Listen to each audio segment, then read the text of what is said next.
tips ya, kayak dalam ngulik macam-macam lagu gitu. Macam-macam lagu ini baik yang buat misalnya events gitu ya, wedding, atau ngulik sesuatu yang pengen buat bahan latihan kita gitu. Beda kan ya, ada lagu-lagu yang sifatnya ya kita pelajari karena itu lagu itu sedang ngetrend. Artinya lagu itu berpotensi kita diminta untuk membawakan lagu itu gitu, jadi kita mempersiapkan diri kalau lagu itu ngetrend. Kedua, itu bisa jadi kan lagu itu kita suka banget gitu. Nah, suka bangetnya adalah modal yang penting sebenarnya. Modal yang penting artinya ini menjadi bahan bakar semangat kita untuk ngulik lagu itu gitu kan, meskipun lagu itu sulit gitu.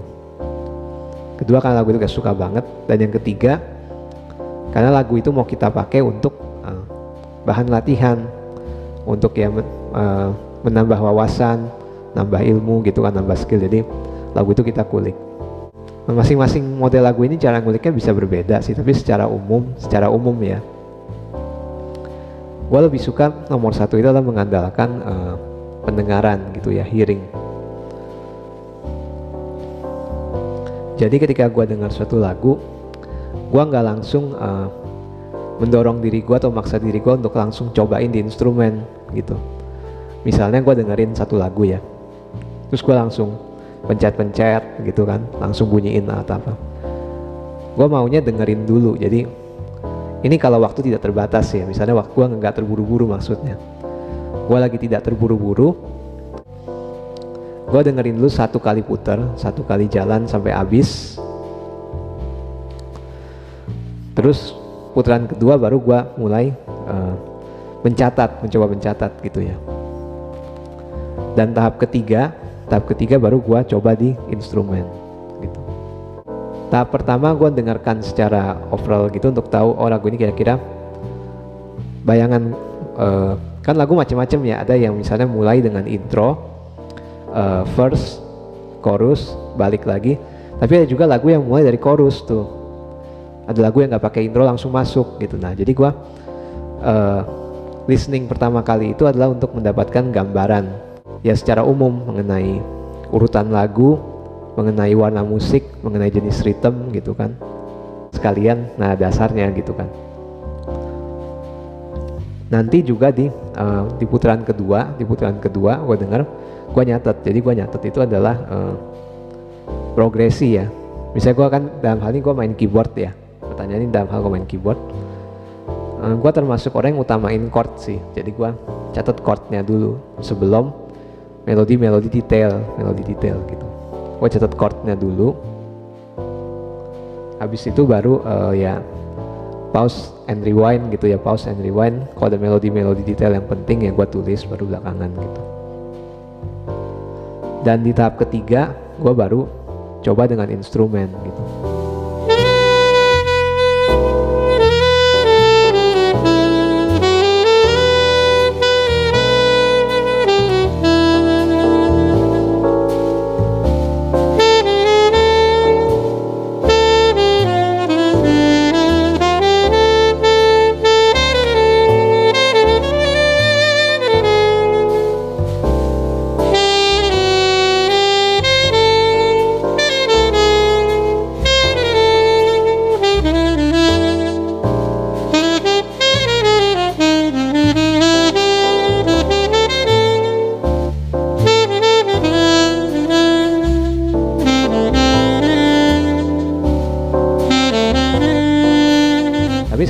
Tapi ada satu rahasia bahwa ketika waktu itu mepet, banyak juga tuh kejadian dimana gue nggak bener-bener sempet cobain di instrumen. Jadi gue catet, dan misalnya ya siang gitu, sorenya langsung main gitu, sore itu malam langsung main. Jadi ada kejadian-kejadian gue harus main lagu-lagu yang ibaratnya gue belum coba sama sekali di instrumen gitu, tapi gue udah dengarkan dan gue catet gitu.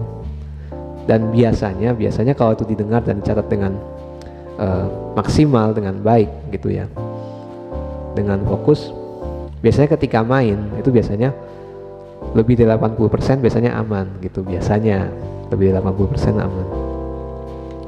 Meskipun sebaiknya memang kita bisa manage waktu ya, atur waktu untuk spend waktu untuk cobain di instrumen, itu juga penting gitu. Kalau ngulik brass section agak lebih ribet kalau menurut gua gitu ya. Karena itu gue dengerin melodinya dan layernya, lapisannya kan mesti lumayan detail, tapi gue juga dalam hal menulis part brass itu, part brass section, gue juga mesti memperhatikan gitu ya, formasi instrumen yang nanti akan perform gitu. Jadi gue punya misalnya akan ada saksofon, trompet, trombon misalnya, atau dua saksofon alto dan satu tenor, dan itu bertiga atau berempat atau berlima. Jadi mungkin gue bisa dengerin misalnya cukup detail partnya itu, part brass sectionnya, tapi formasi nanti gue main itu mungkin nggak serame itu. Jadi mesti ada layer yang dikorbankan supaya soundnya tetap solid gitu kan. Kalaupun misalnya pemainnya sedikit tapi dipaksa mecah banyak gitu dan bunyinya kurang kuat, jadinya ngambang soundnya gitu, mendingan ada unison yang diperkuat gitu kan, bunyinya lebih bold. Menurut gua sih begitu gitu ya. Nah, pertanyaan berikutnya, bagaimana tentang proses belajar musik? Berarti ini nggak cuma keyboard ya, yang kekinian gitu, proses belajar kekinian gimana maksudnya?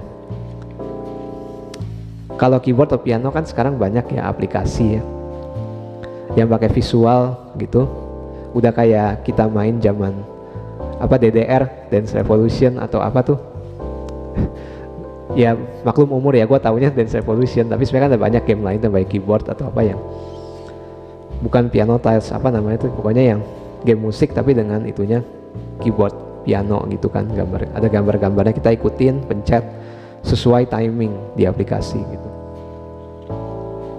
Macam-macam sekarang aplikasi untuk belajar gitu, mereka juga pasang iklan gitu kan, aplikasi untuk belajar piano gitu dengan berbentuk game seperti itu.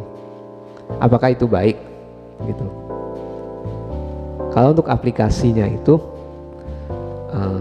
orang yang hanya belajar di aplikasi seperti itu sebenarnya bukannya nggak bisa, bukannya tidak mungkin ya, itu bisa dipakai, sarana yang bagus karena itu menarik gitu, menarik minat.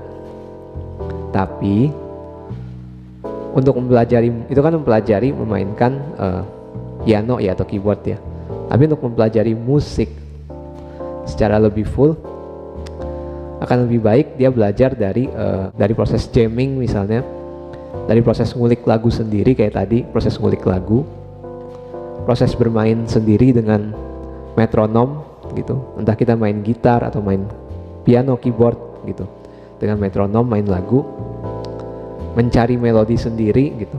Nah, itu akan lebih mengembangkan kemampuan musikal kita gitu. Apalagi ketika kita main ya, jamming dengan meskipun ini pandemi ya, sekarang pandemi kurang memungkinkan kesempatannya, tapi kayak misalnya kita main jamming dengan teman-teman drummer, basis, gitar ya, dengan band gitu, itu akan sangat memperkaya gitu ya, dibanding orang hanya belajar hanya melalui aplikasi semacam game begitu. Sangat rawan untuk orang hanya bekerja ibaratnya kayak orang main game beneran gitu, kita cocokin timing dengan gambar, tapi ketika itu kita nggak dikasih lihat, dikesampingkan,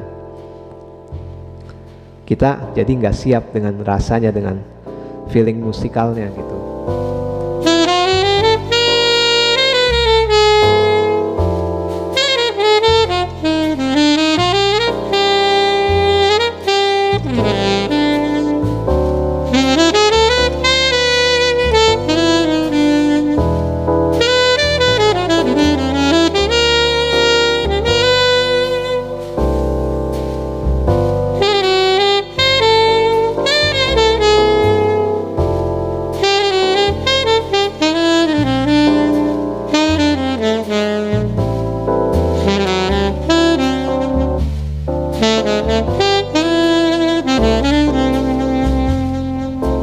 Jadi menurut gue itu bisa aplikasi yang bagus, bahkan di saat-saat pandemi begini ya, online ya, ngajar online itu aplikasi visual seperti itu bisa membantu dalam belajar online, kayak share screen di Zoom gitu kan, share screen ada aplikasi.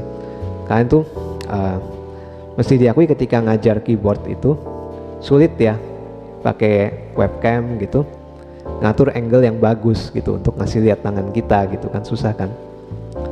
Jadi aplikasi semacam itu bisa banyak membantu, tapi hanya belajar dari game seperti itu belum lengkap gitu, menurut gua belum lengkap.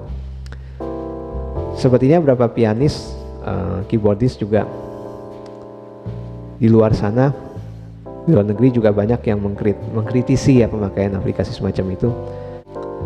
Lalu ya anak-anak sekarang, orang sekarang banyak yang belajar dengan ya proses di YouTube ya, lihat video tutorial di YouTube, niru bisa.